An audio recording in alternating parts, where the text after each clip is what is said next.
It's about 12:30 on Tuesday after bank holiday, and I just showed a little clip of the job I've been doing, a bit of fencing work, and I started that on Friday, bank holiday Friday, went back in there Saturday, and then finished it today.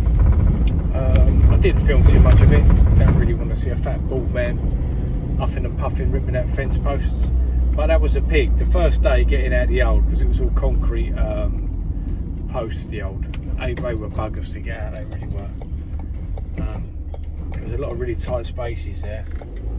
Trying to use a great big Kango in a tight space. Honestly, I felt like I was going to die. But anyway, it went back in all right. And you just see me finishing off the last little bits and pieces today. So that was that out of the way, and now it's I'm going back to a little bathroom that I started plastering on Sunday. I've got 2 walls to finish in there, so I'm going to go and do that now. Back to my normal day job, plastering. I don't mind a little bit of fencing. I used to do a bit more of it, but as I get older, it's hard. I think it's one of the hardest trades, you know, fencing. I made a little video a while ago saying the hardest trade was plastering, but tell you what, stick me on the ceiling all day long instead of digging out fence posts, especially concrete ones. My God, that was hard work. I might not ever do any again after that. It might be one of them things I just say, do you know what, I'm too old for it, I don't want to do it. I enjoy it, I love being out in the garden, but that is graft, especially when you're on your own. I've got no one else to help me. So yeah, it's double hard. But anyway, I'm just rambling on now. So I'm going to get to my little job in about 20 seconds and get on with a little bit of plastering. So I may not see you there. So just that wall and that wall to do, and that's me done for the day. Just going to give them a bit of a scrape back, give them a PVA. Although they haven't dried fully yet, which is quite a bonus. Still pretty damp, so might not need a lot of PVA, but I'll give one anyway. You never know.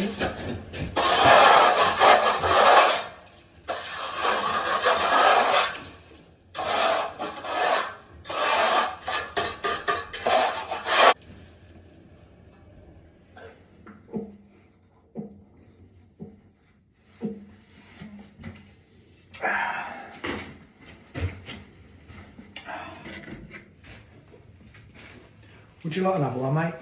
Oh yeah, why not? Cheers.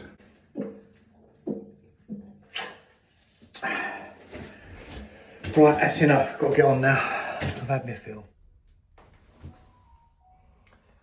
It's dinner time. That means naked green curry time. These are absolutely gorgeous, these. A lot less saturated fat than the old pot noodles as well. But this Thai flavour, it's like a Thai restaurant taste, honestly. They're absolutely cracking. You put a little drop of that in there, I'll tell you what, it's going to blow your nuts off. Here we are, all done. That's this little bathroom done now. Most of it is being tiled actually, so I didn't need to go to too much extreme to make it perfect. So all that's being tiled. Well, the bath's going to go across the wall, across there, and then up from the bath to the ceiling, all the way around is tiling. So the only bit of wall you're really going to see is to the left of that, into there, and that little bit there. So yeah, that's anyway, it's done. Making it all nice and smooth. He's probably gonna have to paint a primer on it for the tiles anyway, but done. That's that little bathroom out of the way now. That's all done. That can be drying, and then they can decorate it. I think they're waiting for the carpets to go down, so that's why, to get in and out sort of as quick as I could really. And I've just got a big lounge downstairs to do in that job, and that whole house is done then. So tomorrow it is the silicone top coat on top of that base coat render that I don't know if any of you have seen me doing.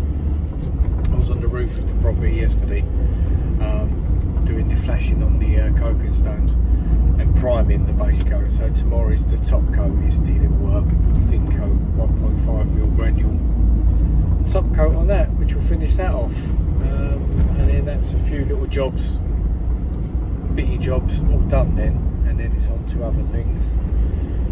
Plenty to film, plenty to get on with, so plenty more content to come. If you're enjoying it, please give it a little one of them or a subscribe, because it all helps. I seem to be low down in the subscribers at the minute. I sort of look at what other people are getting, and they're getting a lot more. I don't know if that's more that they're doing like tutorials of plastering, you know, how to skim and that, and I do a little bit of that, but generally it's just following me about and watching me be an idiot and just doing my work really. But maybe I'll do a little bit more how to and teach people stuff. But I look at YouTube and I see so many people teaching how to mix plaster, how to apply SBR and all that like. I just think, is there room for me to be doing that as well, or do people want something a bit different and just sort of watch someone going about and doing their daily work? Sometimes that's what I like doing. I just like watching other people work. I don't need to be taught how to put a tile on the wall, or how to skim a ceiling, how to paint a wall.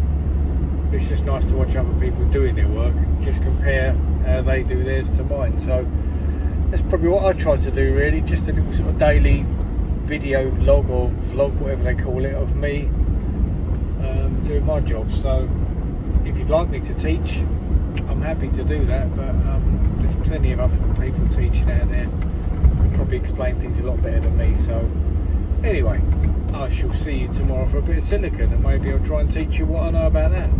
I did go on a course for that actually, about, I don't know, it was before lockdown, a few years before lockdown. I lived near a training centre, and that was out in Essex, in Stapleford Abbots in Essex, sort of going towards Romford. And I only lived about a half-hour drive from it, and I thought, well, it's mad not to go and do it and just find out about these products, like the K-Rend and the coloured silicone renders. Obviously I knew how to render, but I wasn't too sure about the product and how it worked and stuff like that. So I bought myself on a 2-day course and did that. And I was lucky living so close really, because there was a lot of other blokes on that course that lived miles about, you know, a lot of blokes from right down south, a lot of blokes from up north. So yeah, I did that about maybe sort of 8 years ago. And so I take on little silicone render jobs. I don't do anything big because it's just me on my own, and you need to be on top of that for drying time. You don't want that drying on you and catching you out, otherwise you're in all sorts of bother. But yeah, it was a good course. I enjoyed it. A little bit of crack with some lads for a while. And it was funny. There was one bloke. He was an older bloke. He was probably a bit older than me, but nice man. And he sort of latched onto me as his buddy, which was great. You know, it was nice. He was sort of a softly spoken bloke, and I think he was a Yorkshireman. Might have been up Leeds or somewhere like that. And it's funny because obviously you've got your different sayings up there, and when it comes to sort of lunchtime, instead of saying like you're going for some food, you're going for some grub, he said to me, are you going for some snap? I try and do it in his accent. Are you going for some snap?